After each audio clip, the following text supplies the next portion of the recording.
నరులు మన సమృద్ధిలో మనల్ని జ్ఞాపకం చేసుకుంటారేమో కానీ మన హీన దీన బలహీన స్థితిలో, బాధించబడుతున్న స్థితిలో ఆయన మనల్ని జ్ఞాపకం చేసుకుంటాడు. నీవు దీన దశలో ఉన్నప్పుడు జ్ఞాపకం చేసుకో. ఏ తోడు లేని ఒంటరితనంలో నీవు ఉన్నప్పుడు నిన్ను జ్ఞాపకం చేసుకుంటారు.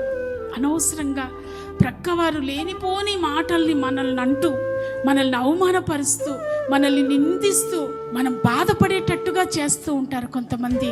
ఆ మాటల నొప్పి వల్ల మనం బాధను అనుభవిస్తూ ఉంటాం కదా, అప్పుడు కూడా దేవుడు మనల్ని జ్ఞాపకం చేసుకుంటాడు. త్రాగుబోతు భర్త విపరీతంగా భార్యని హింసిస్తూ ఉంటాడు. ఆ బాధలో కూడా దేవుడు మనల్ని జ్ఞాపకం చేసుకుంటాడు. ఇంత దయగలిగిన దేవుడు, ఇంత జాలి కలిగిన దేవుడు, ఆయన మహోన్నతుడు అయ్యుండి కూడా మనుషులు శ్రమపడుతుంటే చూస్తూ ఉండలేడు. ఆయన దయార్థ హృదయం కలిగిన దేవుణ్ణి మనం కలిగి ఉన్నాం. నిజంగా మనం భాగ్యవంతులు.